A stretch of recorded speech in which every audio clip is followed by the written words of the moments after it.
Muy bien, ahí estamos entonces.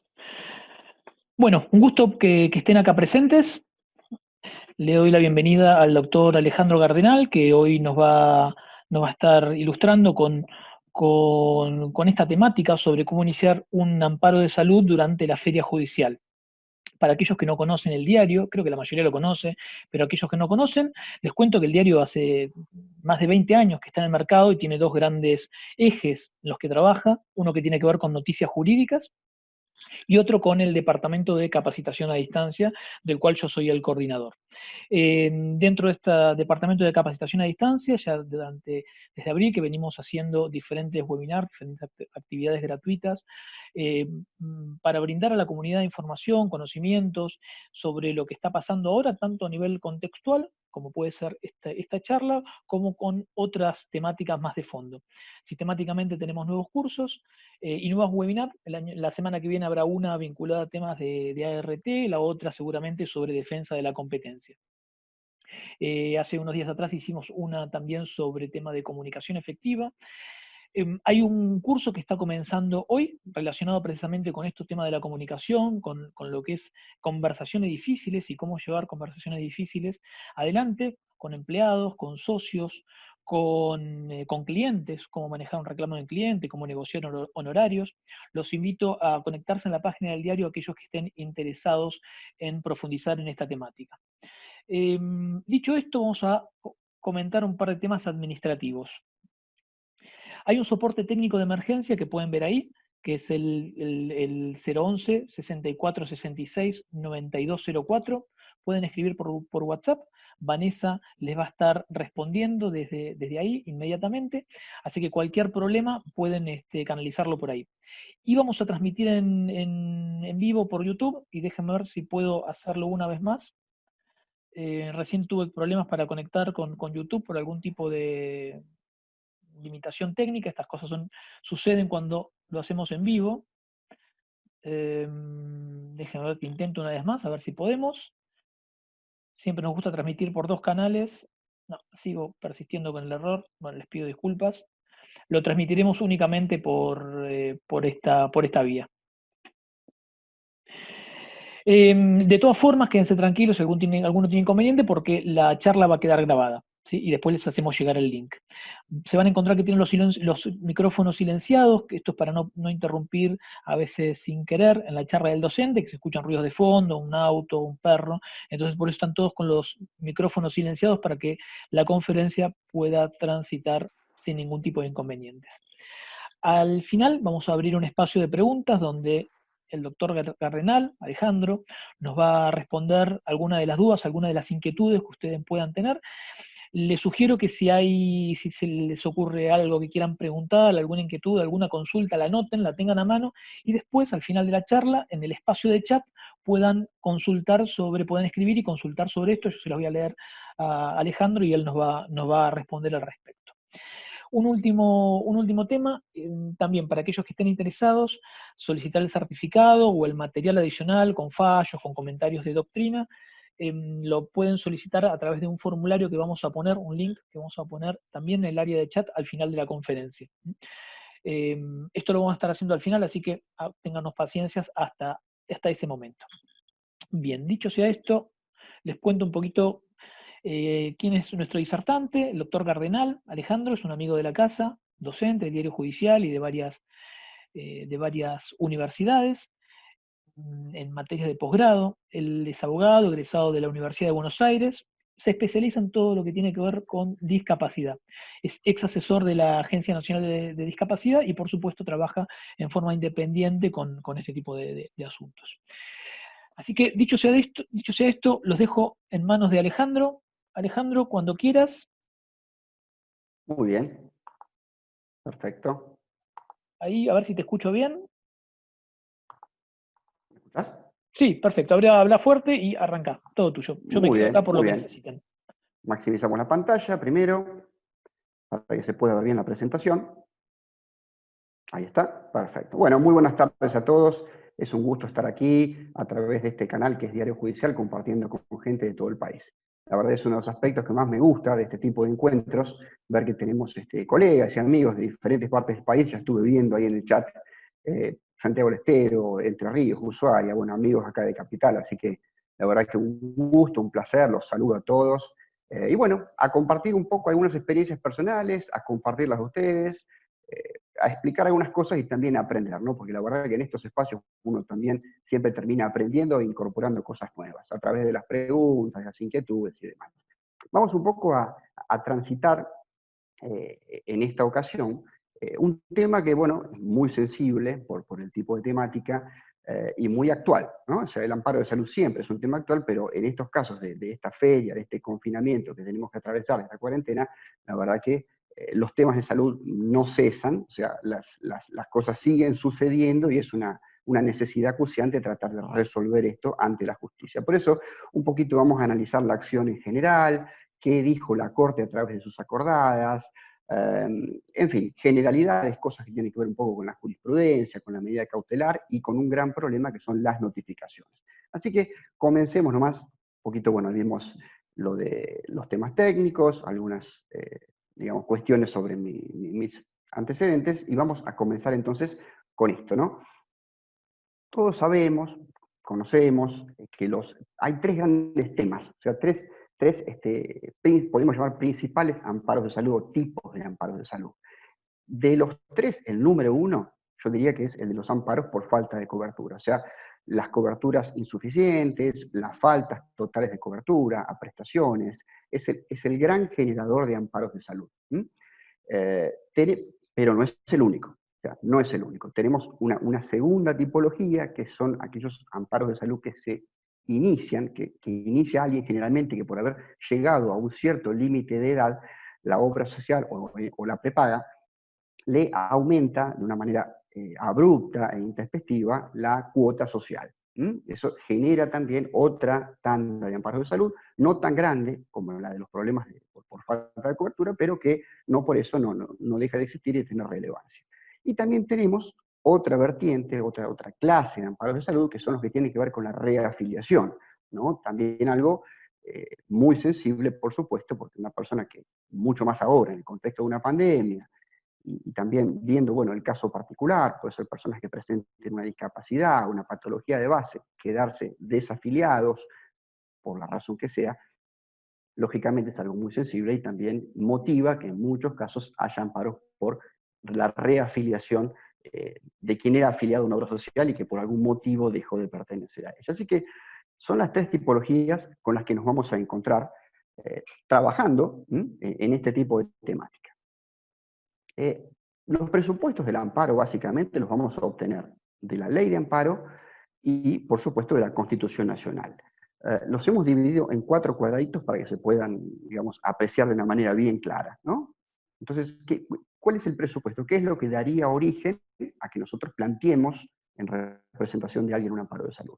Bien, por supuesto, puede ser un acto o puede ser una omisión. Es decir, que de ambas maneras podría llegar, digamos, a producirse, y ahí saltamos al cuadradito al lado, con el acto o con la omisión podría generarse una lesión, una restricción, una alteración o una amenaza de manera actual e inminente a derechos constitucionales de una persona. A su vez, quien está actuando de esa manera, ¿no? A través de ese acto u omisión que restringe, altera, amenaza derechos constitucionales, tiene que estar actuando con ilegalidad o arbitrariedad manifiesta, y desembocamos entonces en que la única herramienta propicia o apropiada, sobre todo por el carácter de urgente, que en este tipo de temática de salud vamos a tener, va a ser el amparo de salud. Amparo de salud o juicio sumarísimo, que ahora vamos a meternos un poquito a ver qué distinciones tenemos entre uno u otro. Pero, digamos, este es el camino que vamos recorriendo a través de los presupuestos del amparo para llegar a determinar que esta es la mejor herramienta. Muy bien, vimos hace unos instantes las tres vertientes principales, los tres tipos principales de amparo de salud que nos podemos llegar a encontrar. A su vez, y sin perjuicio de las excepciones que siempre las vamos a encontrar, eh, podemos distribuir el amparo según su clase en fueros diferentes. Por ejemplo, el fuero principal, típico, donde tramitan tanto las cuestiones de reafiliación como de falta de cobertura, es el fuero civil y comercial federal. Ahí es donde tramitan por definición este tipo de cuestiones. Sin perjuicio de que seguramente, yo mismo lo he visto, y algunos colegas me estarán pensando en este momento, bueno, pero yo he visto este tipo de casos también en el fuero civil. Eh, en algunos casos hay algunos colegas que me han contado que han iniciado amparos de salud en el fuero penal. ¿Mm? Eh, Obviamente, excepciones a la regla vamos a encontrar siempre, pero por definición, ¿mm? Por el tipo de materia, que es una materia federal, toda la vinculada con las leyes de la salud y de las obras sociales, el lugar donde se plantean este tipo de amparos es en el fuero civil y comercial federal. Luego, lo concerniente a los aumentos abruptos, intempestivos, sin preaviso y fuertes, ¿no es cierto?, en las cuotas de la prepaga, lo vamos a canalizar también, en este caso, no en el fuero civil y comercial federal, sino en el fuero comercial. Aquí en la Ciudad de Buenos Aires hablaremos del fuero comercial nacional, en las provincias será el fuero provincial. Pero, obviamente también en este caso, ustedes habrán visto alguna vez excepciones a la regla, ¿no es cierto? O sea que hay que conocen casos donde no están tramitando en ese fuero comercial. De hecho, yo conozco también casos de este tipo que tramitan en civil y comercial federal. Pero la regla es que se planteen en el fuero comercial. Y por último, los amparos de salud, sean del tipo que sean, cuando el demandado sea el Estado, también, por definición, deben de tramitar en el fuero contencioso administrativo. En el caso de la Ciudad de Buenos Aires, tenemos el contencioso nacional y el contencioso de la ciudad. Según, digamos, la obra social que sea, tramitará en el fuero de la ciudad o en el fuero nacional. Hablando siempre, por supuesto, de la Ciudad de Buenos Aires. Bien. En lo concerniente a la jurisdicción, también tenemos nuevamente, fíjense, un principio y excepciones. ¿Cuál es el principio? El principio es que la causa se deberá plantear en el domicilio del actor, ¿no es cierto? En el domicilio del actor, donde, por supuesto, la demandada tenga también una sede. Ahí es donde va a tramitar. Aunque también existen supuestos, de hecho yo llevo adelante algunos, donde una persona demandada, por ejemplo, perdón, una parte actora vive en una provincia, la obra social o prepaga tiene su sede principal en la Ciudad de Buenos Aires y así todo, siendo que el principio es que el juicio debería haberse iniciado en la provincia, hemos iniciado el juicio en capital, o sea, hemos tomado nos hemos arriesgado a ver qué pasaba y en algunos casos ha prosperado, ¿cierto? Más allá de que sabemos que el principio sería que no, si la persona, si el actor vive en una provincia, no debería tramitar en la capital, pero a veces, en algunos casos hay excepciones y los juzgados, digamos, toman el amparo, aunque el amparo no, por definición, no debe haber dado inicio en la capital, sino más bien en la provincia. Bien, estamos hablando de amparo, ¿cierto? Pero vamos a encontrarnos también en este tipo de acción que obviamente es una acción sumarísima. La llamemos amparo o la llamemos juicio sumarísimo, no es exactamente lo mismo, hay algunas pequeñas diferencias en lo que hace a los plazos y demás, pero digamos, el tipo de acción, cuando uno reclama, digamos, por una falta de cobertura, o por un incremento abrupto en una cuota, o por una desafiliación, buscando la reafiliación de la persona, lo podemos plantear como amparo generalmente cuando se está demandando a una obra social estatal, y le pongo ahí excepciones porque también uno puede intentar la vía del amparo cuando la obra social, cuando no se trate de una obra social estatal, o sea, nos vamos a encontrar, más allá de que el principio cese, con excepciones, y el principio también sería que se debería plantear como juicio sumarísimo, y no como amparo, cuando la obra social que estamos demandando no es estatal, ¿no es cierto? O bien cuando demandamos una prepaga. Ese debería ser el principio. Cuando es contra el Estado es amparo, cuando no es contra el Estado es sumarísimo. Pero lógicamente, como les digo, hay excepciones. Hay amparos iniciados también contra personas jurídicas no estatales que también han, digamos, tramitado y prosperado como bajo la figura del amparo. Bien. Algo esencial, que lo dice la ley de amparo, y que ya sea que estemos hablando de un amparo o de un juicio sumarísimo, tenemos que hacer, que es la intimación previa, es decir, darle la chance a quien va a ser demandado de resolver pacíficamente la cuestión y evitarse el litigio. Ese es el sentido, la razón de ser de la intimación previa, más allá de que obviamente también es algo que está impuesto por la ley de amparo. Fíjense, artículo 2, inciso E de la ley 16.986. De ahí sale la obligación. La intimación previa generalmente uno la hace por carta documento, pero tiene el mismo valor si uno le hace al cliente, por ejemplo, imprimir una nota intimatoria en doble ejemplar por computadora, firmarla, o manuscrito, de última es lo mismo, firmarla y presentar un ejemplar para que quede en la obra social en la prepaga y el otro hacérselo sellar y firmar y poner la fecha. Tiene jurídicamente el mismo valor.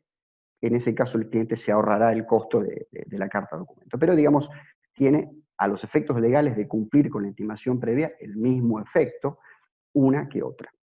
Y decimos tantas como sean convenientes porque sabemos que hay un plazo de 14 días desde que intimamos fehacientemente para iniciar el amparo. En realidad son 14 días del acto lesivo, pero se suelen tomar 14 días desde la intimación. Si por esas cosas no llegamos a terminar la demanda o a juntar la prueba que debemos reunir y demás dentro de ese plazo, eh, podemos mandar una segunda, podemos mandar una tercera y no hay ningún inconveniente. Es decir, estamos reanudando el plazo para iniciar la demanda. Así que por eso decimos al final de la imagen tantas como sean convenientes. Por lo menos una, lógicamente, pero tantas como sean convenientes.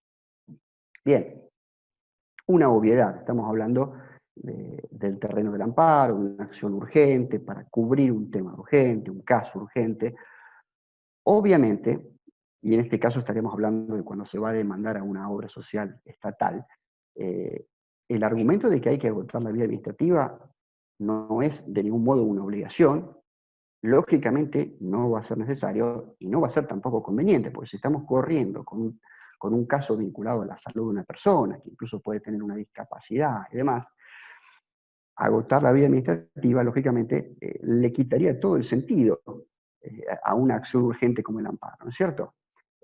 Así que no es digamos, ni un argumento válido para oponerse al amparo, más allá de que alguna vez nos lo pueden plantear, ni tampoco debería ser un prejuicio para nosotros a la hora de iniciarlo. Es decir, se intima y se va al amparo. ¿Mm? Bien. Perfecto. Entonces, hemos iniciado el amparo, o en su caso el juicio sumarísimo, y, digamos, el corazón de esta acción, todos lo sabemos, es obtener la cobertura que estamos buscando, o la reafiliación, o el reajuste de la cuota, de una manera inmediata, rápida. Es decir, sin esperar a la sentencia que, como todos sabemos, y al menos, por supuesto, en las grandes ciudades del país, el amparo se ha ordinarizado, es decir, se ha transformado en una acción que por su duración, a veces nos encontramos con amparos que terminan durando 2, 3, 4 años hasta que el juicio completo termina.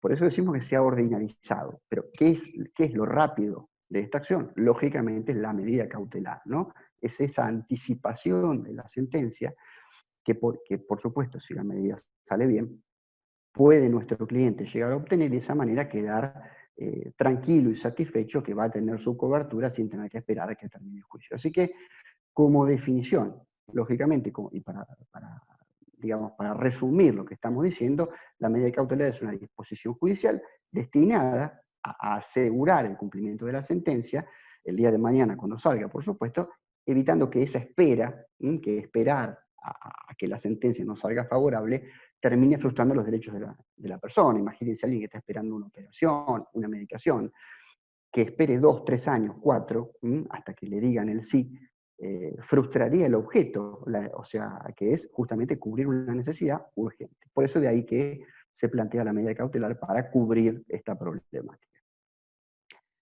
En el caso nuestro, en el caso de los amparos de salud, estaríamos hablando de medidas cautelares innominadas, o sea, atípicas, o dicho de una manera más fácil, armadas según la ocasión. Veremos la necesidad de nuestro cliente, qué es lo que necesita, un tratamiento, un asistente domiciliario, una medicación, una intervención quirúrgica, pediremos eso, pediremos eso, que por supuesto la terminaremos de delinear según el caso particular. Y eso no está legislado en ningún lado o tipificado en ningún lado. ¿Mm? Es atípica, sin nominada. Es anticipatoria. ¿Por qué? Porque al fin y al cabo coincide con lo que estamos pidiendo en la sentencia. Quien pide una medicación en la cautelar, pide lo mismo en la sentencia.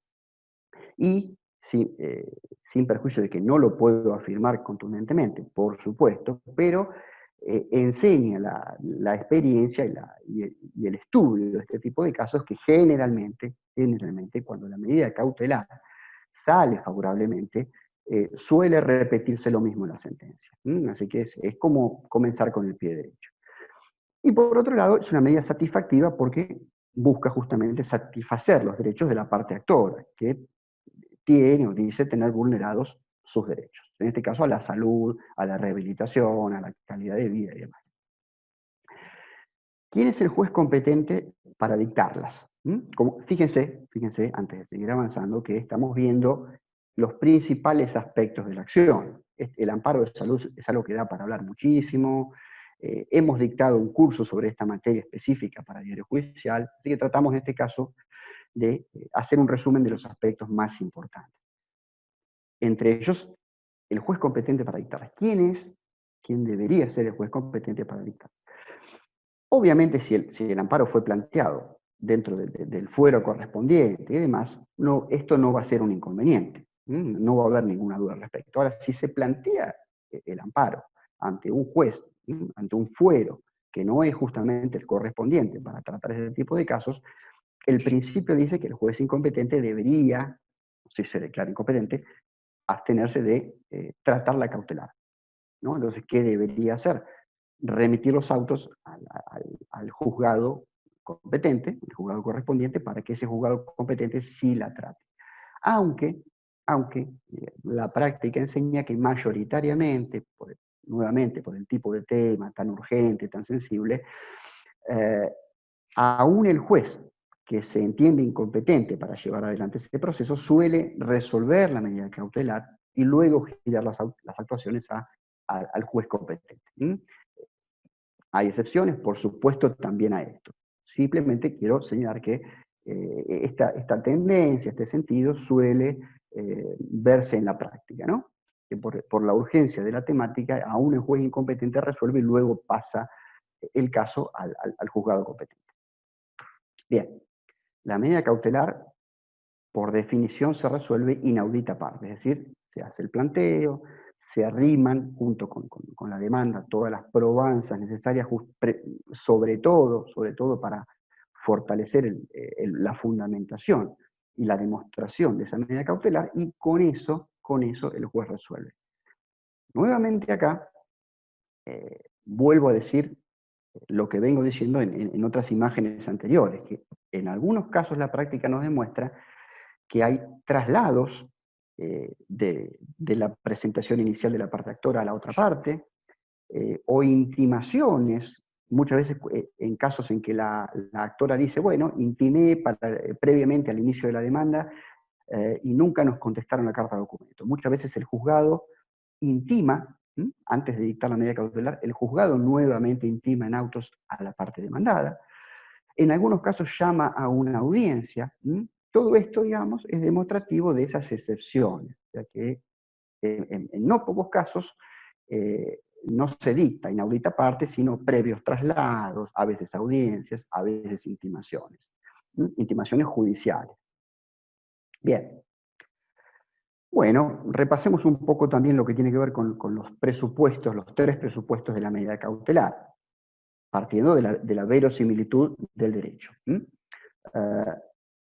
¿Con qué vamos a acreditar que el derecho que estamos proclamando es verosímil? Bueno, en este caso, con la documentación aportada a la demanda, que tiene que ser documentación bien fundada, sólida, de fecha reciente. Recomiendo esto específicamente, que sea de fecha reciente. Si aportamos certificados médicos, tratemos de que sean bien detallados, que no sean ambiguos,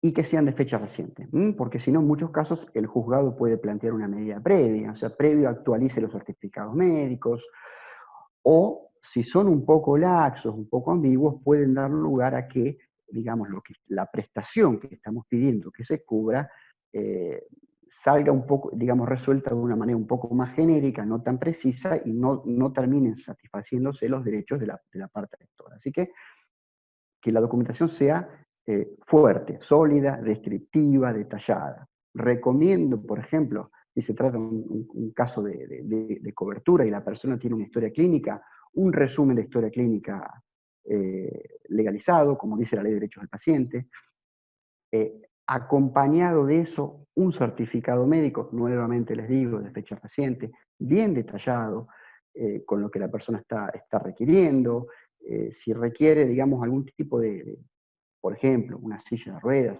el modelo, la marca, eh, todos los datos, para no dejar lugares ambiguos y pueda proceder otra cosa. Bien, entonces, con esto un poquito hablamos de lo que refiere a cómo demostramos que el derecho es verosímil. Segundo aspecto, ya todos lo sabemos, verosimilitud del derecho, peligro en la demora. ¿Cómo le demuestro al juez, cómo lo convenzo al juez de que hay un peligro en esperar? ¿En esperar qué? Esperar a la sentencia. Le estoy pidiendo al juez que anticipe la sentencia. ¿Cómo lo convenzo? Bueno, tengo que convencer de que hay un peligro en la demora y básicamente ese peligro va a salir de esta pequeña cuentita que pusimos acá en pantalla. La documental que estoy aportando al expediente, sumado a que intimé a la parte demandada y respondió con su silencio, o respondió con una negativa, o respondió de manera ambigua, eso termina por acreditar el peligro en la demora. O sea, pruebas médicas que llevé a la causa, silencio o negativa de la parte demandada cuando le di la chance de que me resuelva este problema extrajudicialmente, tenemos igual a peligro en la demora.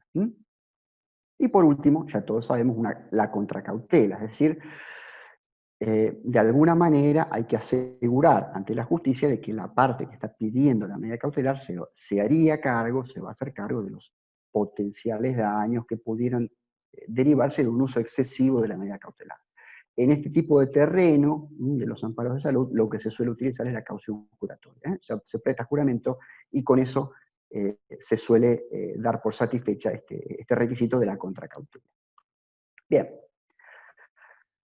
Bueno, llegamos a un punto clave, después de ver, digamos, una generalidad de, de esta acción, vamos a un punto clave, que es el tema de las notificaciones. Acá nos encontramos con un gran tema. O sea, situémonos en esta pandemia, en este confinamiento que algunas provincias más light, otro más fuerte, como aquí en la capital, y en ese confinamiento nos encontramos muchas veces que iniciamos un amparo, nos salió favorablemente la medida cautelar, y muchas veces por el propio confinamiento nos encontramos a la hora de ir a notificar una medida cautelar que el edificio de la obra social o de la prepaga está cerrado. Llámese por las dificultades en los empleados para desplazarse hasta el lugar, por lo que sea. Dificultades propias de esta situación. Entonces, el abogado, que generalmente va a notificar con un oficio con habilitación de días inhábiles, como vemos ahí en color rojo en la pantalla, va el abogado con la cautelar concedida a notificar y se encuentra con que no puede ingresar al edificio, o que no hay empleados, o con la dificultad que sea. ¿Qué hacemos?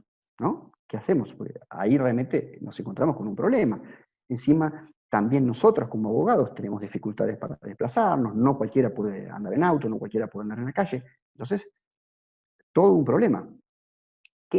¿Con qué respuestas nos hemos venido encontrando a lo largo del país? Y yo en esto quiero destacar un poco la función que está cumpliendo el Diario Judicial, porque yo por lo menos me estoy anoticiando de fallos muy interesantes de Córdoba, de La Matanza, de San Martín, de General La Madrid, etc. Hay uno excelente que salió hoy en Diario Judicial, donde vamos un poquito explorando las alternativas que tenemos, ¿no?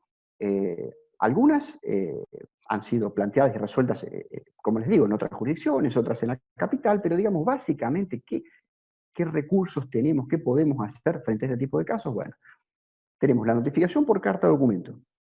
Algunos juzgados directamente la sacan ellos. Me ha pasado de iniciar un amparo hace poquito y el juzgado puso notifíquese por carta documento, directamente. Yo no lo había pedido. Tenemos ahí un ejemplo. Otro supuesto, una persona que, por ejemplo, debe ser tratada en un centro X que no pertenece a la obra social o la prepaga, pero que es prestador, una clínica X. Perfecto. Frente a esta dificultad para notificar a la obra social o la prepaga, ha habido casos donde la justicia ordenó que se notifique a esa clínica o a ese centro de terapia donde la persona se debía tratar.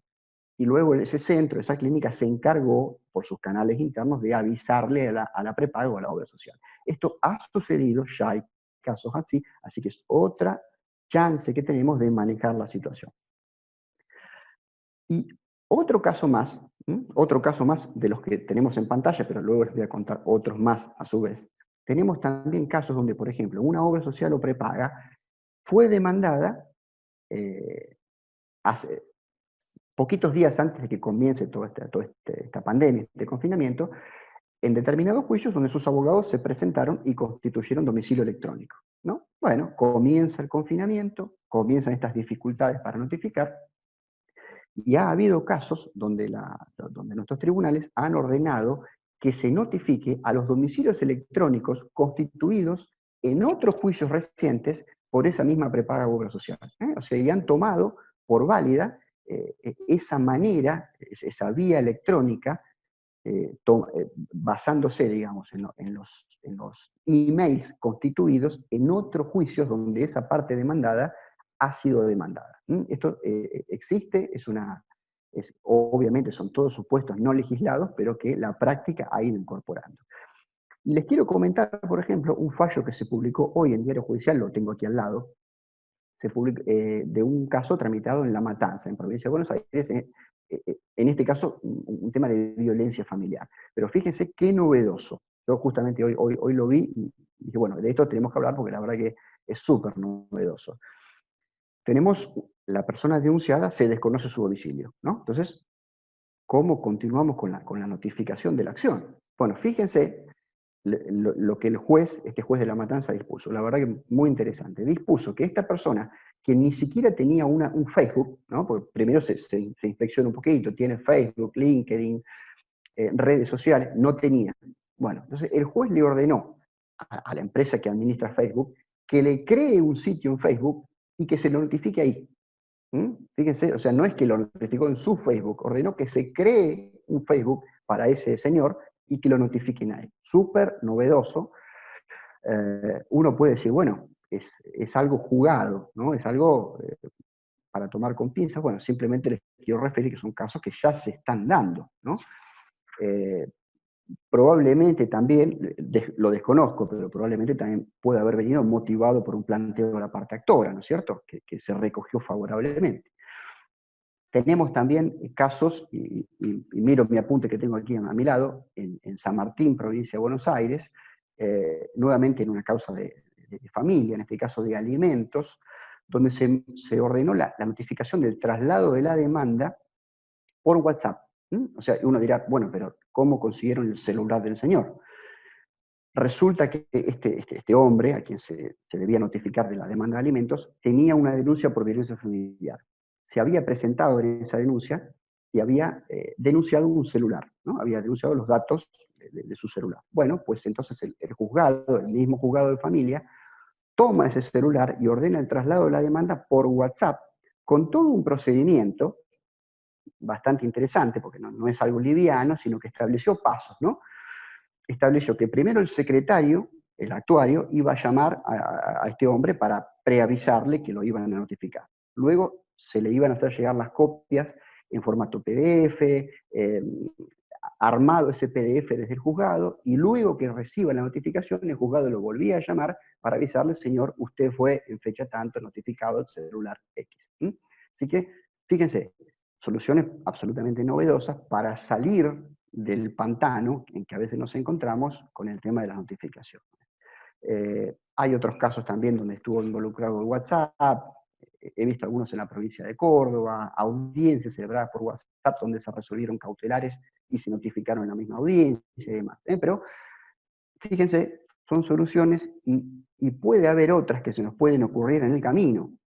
Por eso les digo, y sugiero, y me sugiero también a mí, que nos mantengamos actualizados sobre la jurisprudencia local, también la de otras provincias, y en esto Diario Judicial es un canal excelente, porque siempre está subiendo cosas muy interesantes de las provincias. La verdad que podemos tomar esa información como para al menos intentar aplicarlas en los lugares donde vivimos.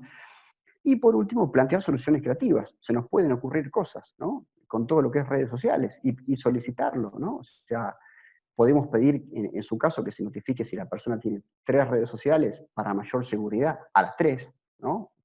En función del derecho de defensa, no solo una, digamos, soluciones.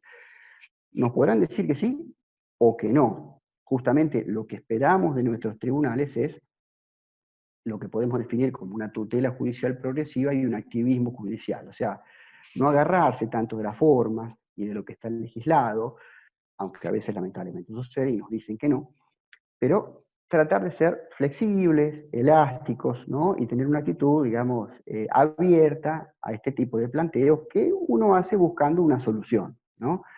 Afortunadamente, en muchos casos hay una actitud así proactiva de los tribunales, que recoge favorablemente estos planteos y que aporta soluciones muy interesantes, que es las que, bueno, les estuve contando, ¿no?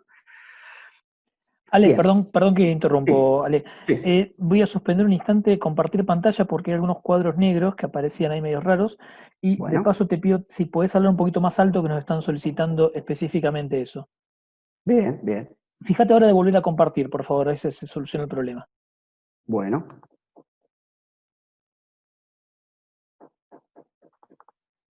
a ver, bueno, Esperemos un instante a ver qué. sí, voy a Pone pantalla. actualizar la... Sí, ponela donde estabas actuali- y pantalla completa. Bien, vamos a ir adelantando. A ver, ya una vez que nos posicionamos, ampliamos la imagen y continuamos, ¿eh? Dale. A ver, ahí, ¿cómo está llegando el sonido? ¿Bien? El sonido bien, igual por ahí por el tema del micrófono pretendía hablar un poquito, subir un poquito la voz.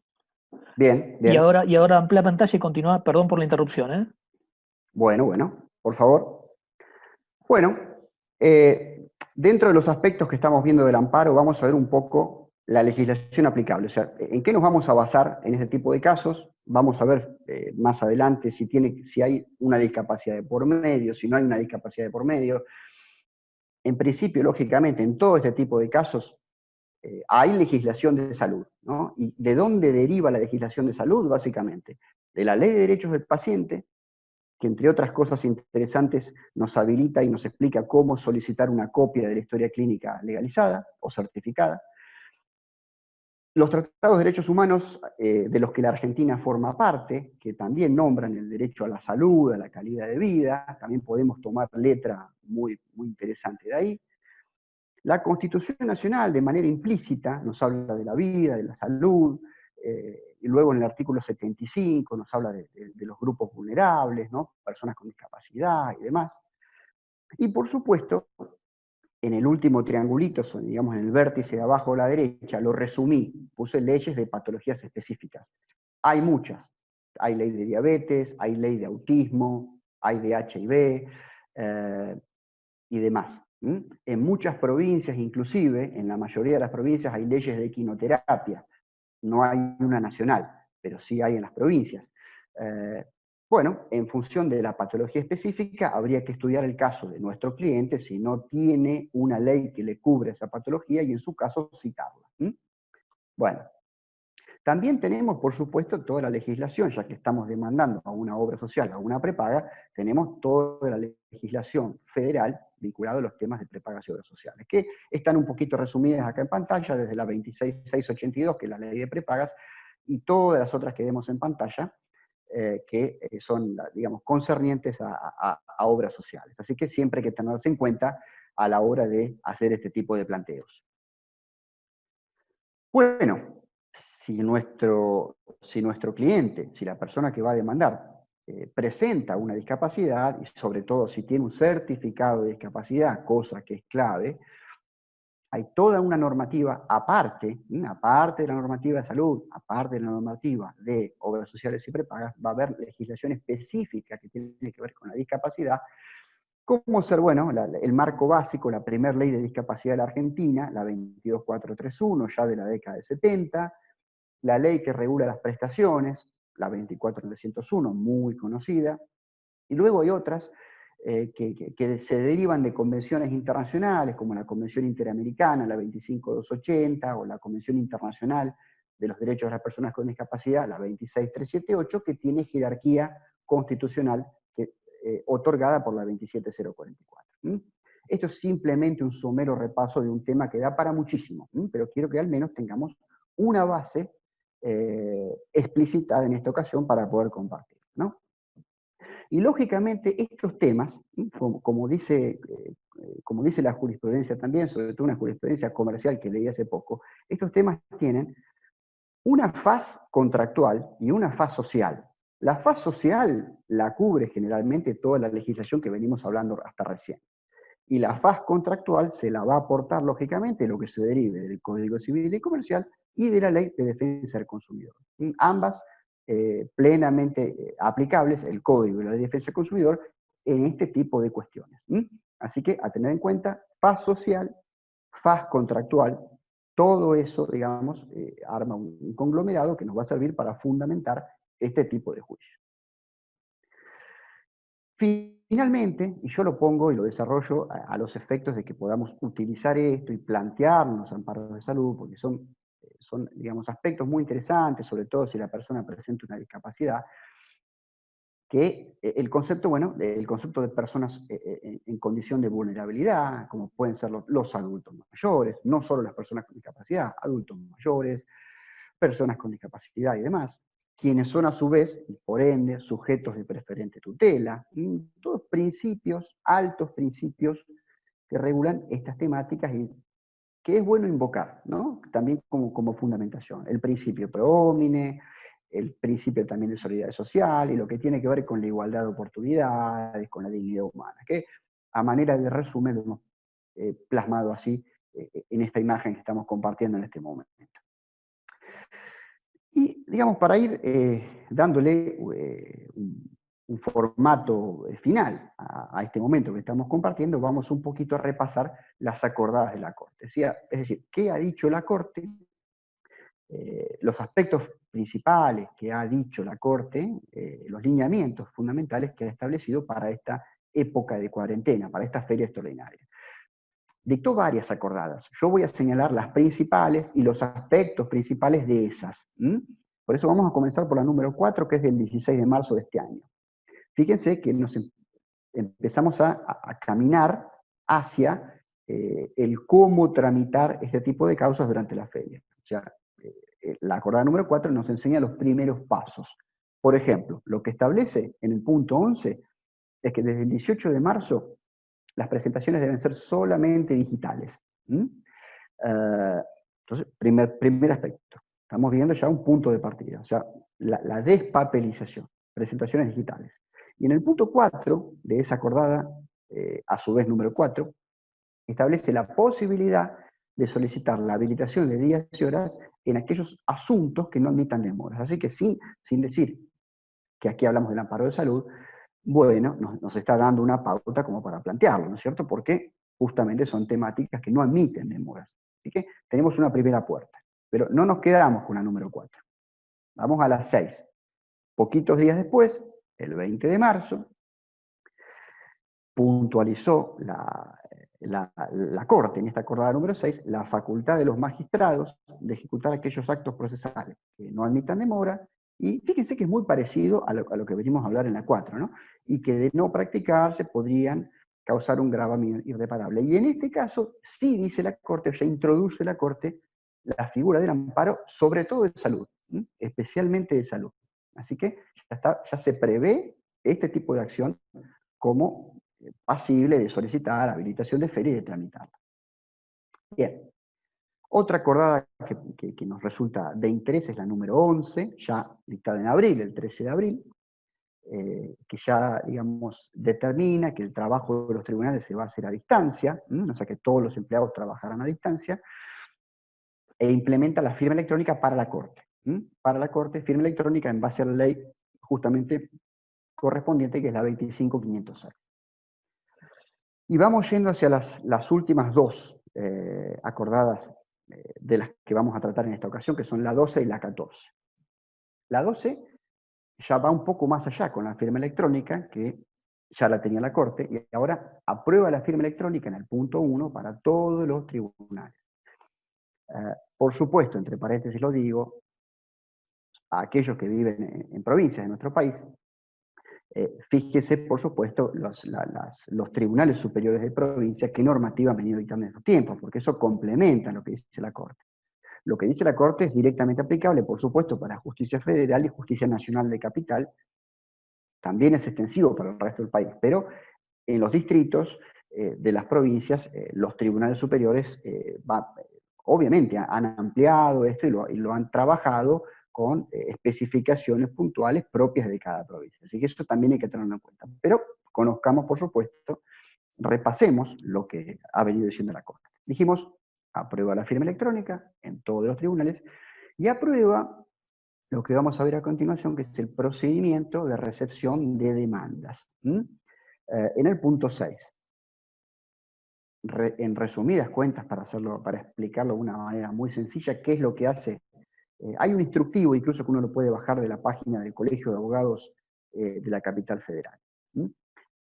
Sobre todo para la justicia federal y la justicia nacional. Se le asigna una cuenta de email a cada cámara, ¿no? Cámara de Seguridad Social, de la comercial, del trabajo, etc. A esa cuenta de email, el abogado que va a iniciar el amparo, en nuestro caso el amparo, completa un formulario de inicio y lo envía. La Cámara caratula el expediente y le envía la carátula al abogado a su casilla de mail, y finalmente, y si la Cámara le dio apertura a ese amparo que estamos iniciando, el abogado acto seguido va a incorporar, a subir todas las copias digitales de la demanda y la documentación. Así que ese, digamos, es el procedimiento para decirlo de una manera simple, ¿no? Pero básicamente son esos 4 pasos. Y por último, esta no es la última acordada que dictó la Corte, pero es de las que nos interesan a nosotros, sí, que es la número 14. La última acordada básicamente prorrogó la feria. En las acordadas que han incorporado material interesante, la 14 yo diría que es la última, porque aprueba en el anexo 1 el protocolo y pautas para la tramitación de causas judiciales durante la feria.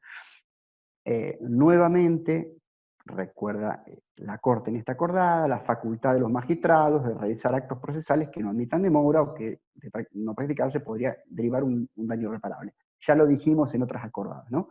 Aquí lo dice en el punto 1. Luego amplía la nómina de casos susceptibles de ser iniciados durante la feria. Fíjense que ha incorporado también sucesiones, daños y perjuicios. Obviamente habrá que demostrar la urgencia en su caso, ¿no?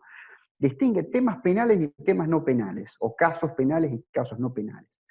Y por supuesto, incluye explícitamente al amparo y a las medidas cautelares, como juicio independiente, la medida cautelar. Lo incluye la acordada 14.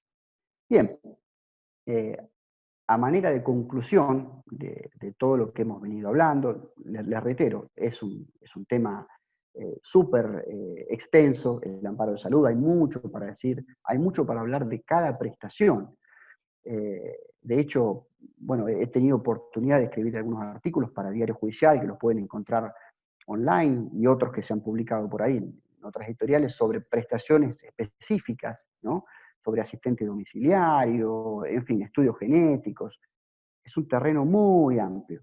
Pero lo que podemos decir en este encuentro, que me alegro de haber tenido con ustedes, es que la conclusión es que, bueno, sucedió un hecho imprevisto, ¿no? O sea, en nuestro país y en el mundo sucedió un hecho que en febrero no lo imaginaba nadie. Y forzó a que a las corridas hagamos un cambio de paradigma, es decir, que se digitalice de manera urgente la justicia en todo el país, sin tener chance de que no sea así. Es decir, es el único canal que nos quedó.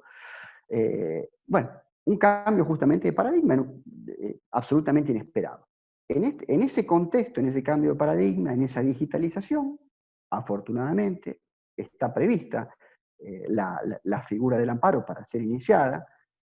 Entre paréntesis, yo diría, aunque no lo hubiera estado, habría manera de plantearlo igual, ¿no? Porque la legislación que lo funde, la jurisprudencia, nos lo hubiera posibilitado igual, pero está previsto. Y bueno, al ser una causa tan sensible, al haber derechos tan sensibles de nuestros clientes que están involucrados, lo debemos de articular en debida forma, ¿no? Como vemos en la última imagen, para resguardar los derechos de nuestros clientes, ¿no? Y llevar el amparo a un buen puerto. Esta, digamos, es la conclusión que podemos hacer para cerrar esta charla y, por supuesto, dejar paso, que veo que hay personas interesadas tal vez en hacer alguna pregunta, a las, bueno, justamente a las preguntas que me quieren hacer, o opiniones personales, consideraciones. En este momento yo también aprovecho para aprender, para conocer realidades de otros lugares, de este país tan hermoso, y bueno, estoy para escuchar un poco lo que Guillermo me va a trasladar de ustedes. Bueno, excelente, Ale, la disertación. La verdad que, como siempre, un lujo escucharte. Sos muy didáctico, muy claro con los conceptos. Tenés esa capacidad de transmitir bien, bien docente. Te voy a leer algunos de los pedidos de los asistentes. Por un lado, Diego pide a ver si podemos volver unas slides atrás Sí, para ver una ¿vuelvo? en que se enumera las leyes 23.660 y otras que necesitaba tomar nota. Si querés ponerlas ahí de Bien, fondo. ¿cómo no? Ahí vamos. Mientras buscas esa, Analía pregunta, ¿dónde está Sí. indicado que hay que esperar 14 días para iniciar el amparo luego de intimar a la obra social o prepaga? En la ley de amparo, está previsto digamos, la intimación justamente para este efecto. La 16986. Si no les digo mal el número, pero a veces me confundo con los numeritos, pero es la ley de amparo. Ok. Y por Vamos. supuesto también está trabajado este tema por la jurisprudencia, o sea, la necesidad de intimación y ese plazo está muy trabajado por la jurisprudencia. Así que justamente uno, cuando intima y por ahí no llegamos con el tiempo para iniciar la demanda, conviene mandar otra intimación para reanudar el plazo y terminar de preparar la demanda, conseguir las pruebas necesarias y demás. Bueno, acá tenemos las leyes, ¿no? Bien. Estas eran unas, luego venían otras, si quieren puedo ir pasando Anda para que pasándola quieran si verla. querés dejándole de fondo, mientras sigo Acá teníamos con las leyes preguntas. de salud, estas son las leyes de salud, quien quiere puede tomar una captura de la pantalla. Luego tenemos leyes de obras sociales y prepagas, leyes que hacen a la discapacidad, ¿m? Puntualmente. O sea, quien presente una discapacidad va a tener una chance mayor de fundar el amparo en más cantidad de leyes. La 26378 tiene jerarquía constitucional, así que eso es importantísimo. Luego, el Código Civil y Comercial, la Ley de Defensa del Consumidor, como para, digamos, por último, ¿no? En lo que hace a la fundamentación del amparo. Consulta de Laura. Mi Sí. consulta es, ¿en qué caso se debe en qué caso se puede o se debe demandar a la obra social y o prepaga y al Estado Nacional? Bueno, hay jurisprudencia que establece la responsabilidad en subsidio, ¿no? Del Estado Nacional. Bueno, a ver, primero hagamos una distinción. Hay obras sociales o planes de salud estatales eh, y otras que no, ¿no es cierto? Obviamente, en aquel caso que estemos hablando de una obra social estatal o de un plan de salud estatal, es el Estado. Pero también existen supuestos donde se ha demandado con carácter subsidiario o ciertas prestaciones por ahí que son tremendamente costosas y el juez, generalmente a pedido de parte, ha establecido una distribución del costeo de esas prestaciones muy caras, parte entre la obra social y parte el Estado, ¿no? Hay prestaciones que son absolutamente caras, tratamientos con drogas que vienen del exterior, y son realmente tan caras de afrontar que muchas veces la obra social honestamente no puede hacerlo, y en ese caso hay jueces que establecen una distribución a la hora de afrontarla, un poco el Estado y un poco la obra social. Eso también es una manera de plantearlo. Bien, Ale, seguimos con otras preguntas. Hay muchas preguntas, así que Bueno, no vamos a poder sí, responderlas todas, pero por lo es un tema menos, muy interesante que da para mucho, sí. sí, vamos a barrer algunas cuantas igual.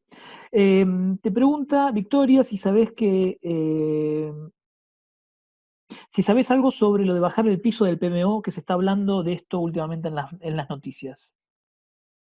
No, hay un tema a tener en cuenta, o sea, respecto del programa médico obligatorio, ¿no? Es el programa médico obligatorio, lo que dice la jurisprudencia, es que es el piso mínimo, para definirlo de una manera muy sencilla. Es el piso mínimo que debe cubrir una obra social o prepaga para funcionar como tal, ¿no? O sea, que debe partir de ahí, pero eso no es el todo. Uno siempre tiene derecho a reclamar más allá del PMO, porque, como les digo, es la base, pero no es el todo. No es que es el PMO y nada más. Es la base requerida para funcionar como tal, como obra social o como obra paga, pero que se puede, lógicamente, y sobre todo cuando la persona tiene una discapacidad, mucho más. Tiene una discapacidad y tiene certificado, ojo, como dijo la Corte, cuando tiene certificado. Se puede ir mucho más allá del PMO. Pero bueno, sí, hay que estar atento porque tanto el PMO como el nomenclador de prestaciones suelen ir cambiando eh, una o dos veces al año, así que bueno, también hay que considerarlo, ¿cierto? Hay que estar atento a eso, pero es el piso mínimo, no es lo que define la situación. Leticia nos pregunta si estaría bien pedir en la cautelar directamente que las notificaciones sean por carta documento por COVID-19, por la situación de pandemia.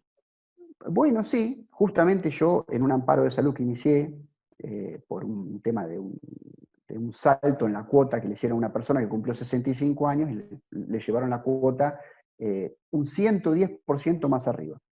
Sin que yo lo pida, el juzgado ordenó notifíquese por carta documento. Así que sí, perfectamente podría, y mejor les diría, solicitar que se notifique por carta documento. Si eso llegara a fallar, que no creo, pedir, bueno, analizar un poquito por ahí la página web de la obra social, ver cuál es el email oficial y pedir que se notifique ahí. Todas las obras sociales tienen redes sociales, así que también uno puede pedir. Yo pediría por ahí para justamente cubriendo el derecho de defensa de la otra parte, pediría que la notificación se haga al email, por ejemplo, que figura en la pantalla en el sitio web, y también a las redes sociales de la obra. A todos. Hacemos como un paquete. Justamente para resguardar los derechos y los intereses de la otra parte, ¿no? Pero sí se puede pedir directamente. Estaría bien, estaría bien. Martín nos pregunta cómo se podría cumplir la intimación previa ante el caso de que la prepaga no tenga abierta su sede.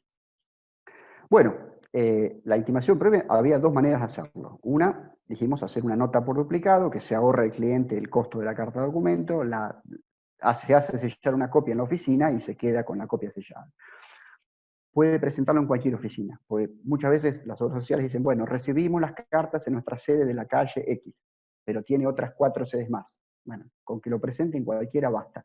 Pero frente a estos inconvenientes propios de estos tiempos, intimar por carta documento. Lo bueno de intimar por nota es que uno puede agregarle a la nota la fotocopia de la orden médica, certificado de discapacidad y demás.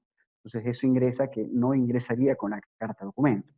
Pero si no, sí, por carta documento, y poner en la carta documento que queda a su disposición copia de tal documento, como para por lo menos avisar que se tiene eso, ¿no? Yo lo pensaría por ese lado. Bien, me preguntan sobre el tema de fertilización asistida de alta complejidad. En la actualidad no se están realizando transferencias embrionarias. En caso de que el amparo tuviera resolución favorable, ¿cómo podría llevarse a cabo dicho procedimiento?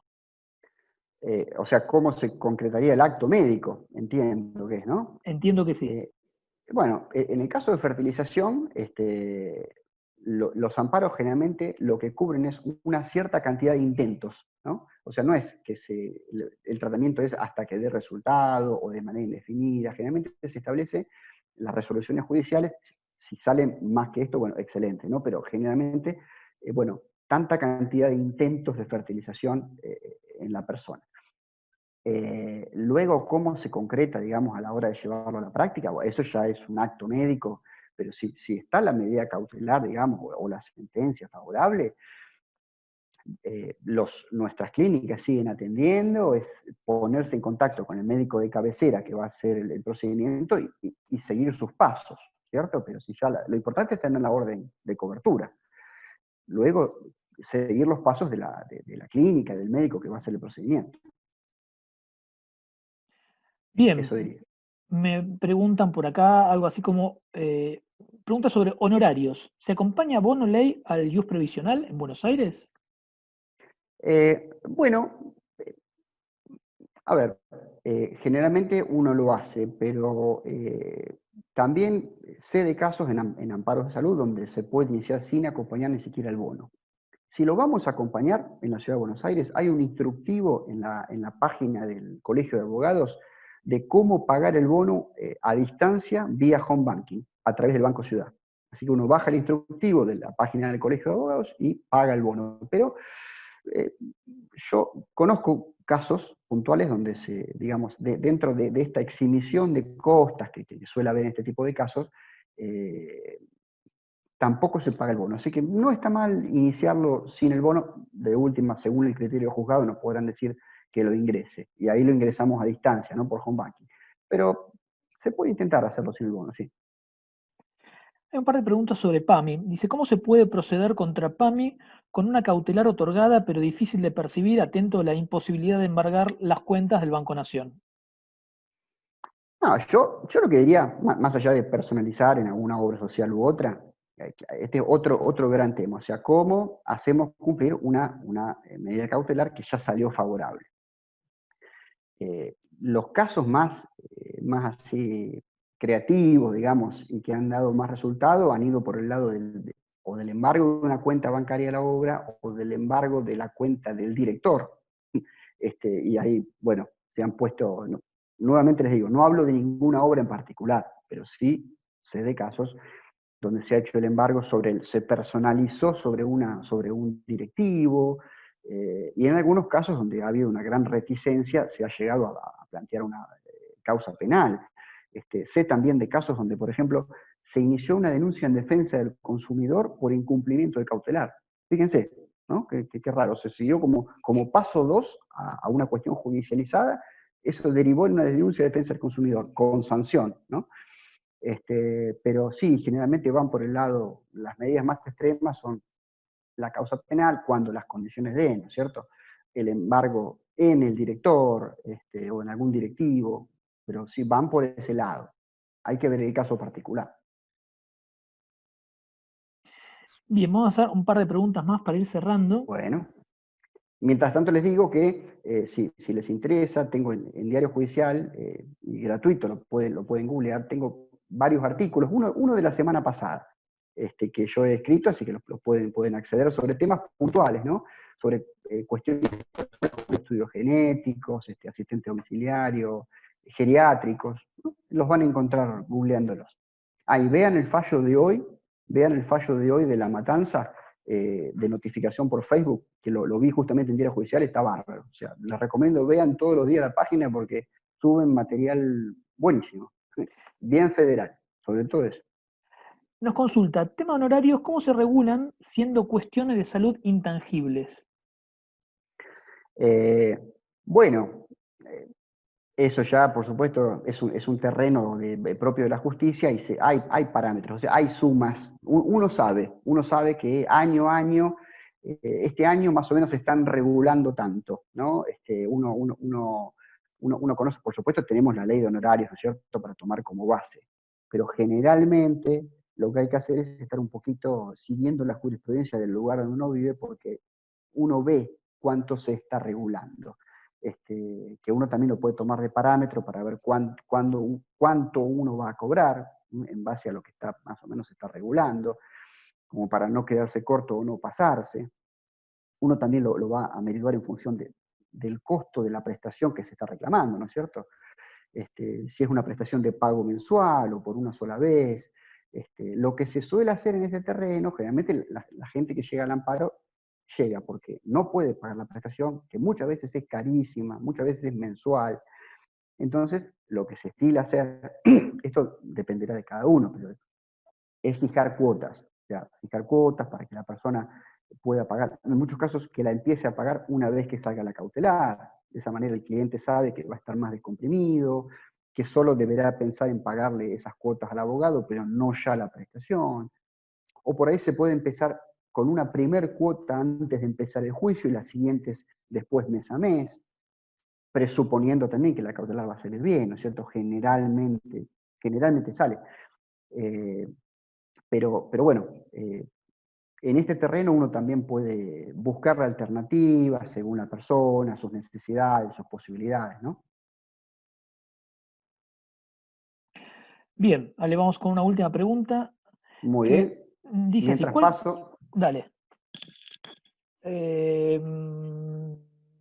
¿Cuál sería el tiempo adecuado que le otorgamos a a la obra social para responder ante la intimación previa al inicio de la demanda?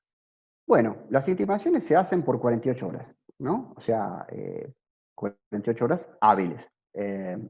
Pero conviene esperar un poquitito más, generalmente 5 días. Generalmente contestan, ¿no?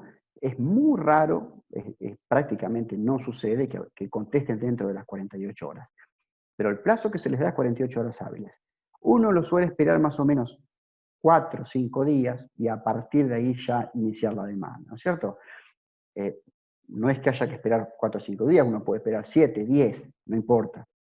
Como les digo, a veces en el camino volver a intimar, porque estamos esperando que la persona nos traiga un certificado médico, el médico suyo se fue de vacaciones, entonces hay que esperarlo que vuelva, hay que intimar de nuevo, o iniciar el juicio a los 11 días de que intimamos, pero generalmente, como les digo, se dan 48 horas y se suelen esperar 5 días, si uno está muy urgido, ¿no? O sea, que a los 5 días no contestó, o contestaron con un no, o contestaron de manera ambigua, o ofreciendo otra cosa, o ofreciendo menos de lo que pedimos, bueno, ahí vamos a la carga ya con el amparo con medida cautelar. ¿M? Y con pedido de habilitación de feria en este caso, por supuesto. Bien, bueno, con esto vamos a dar por concluido. Veo que ha generado muchísimas dudas, muchísimas inquietudes. Están muy interesantes las preguntas que han surgido Sí, y nuevamente destaco, Ale, muy clara tu exposición. bueno, Así que, por un lado, avisarle a los que nos están escuchando que aquellos que no estén tal vez desde la computadora o que no puedan hacer clic en el link que les enviamos recién, que puedan solicitar al WhatsApp, que se los enviemos al WhatsApp que figuraba anteriormente, que ya se los leo, que es el de soporte, que es el 011 64 66 9204, y entonces le enviamos por mail el link para completar el formulario, por las dudas que no hayan podido completarse ahí. La clave, acuérdense que es 2330, que se las va a solicitar, y que les vamos a estar haciendo llegar, en función de estos pedidos, tanto el material como la grabación como el certificado. Dicho sea esto, vamos cerrando. Gracias, Ale, nuevamente. Un gusto tenerte aquí con nosotros. Y a toda esta gente que nos acompañó, que había, la última vez que miré eran 180 personas que estaban conectadas. Evidentemente, insisto, esto ha generado mucho interés. Seguramente vamos a estar haciendo algún curso en breve sobre esta temática. sí, sí, de hecho tenemos ahora para agosto un curso sobre amparos que no son de salud. Es muy interesante, o sea, amparos que tienen que ver con discapacidad generalmente, pero que no son de salud, por trabajo, por accesibilidad, por vivienda, así que eso también está ahí en la oferta y es un tema muy interesante. Bueno, esperamos que de los suscriptores, de los que están anotados, nuestros seguidores puedan aprovechar y disfrutar alguno de estos cursos. Gracias a todos, les agradezco el tiempo y esperemos verlos en nuestras próximas charlas. Bueno, muchas gracias, que Gracias a siguen bien. todos. Chau, chau. Gracias.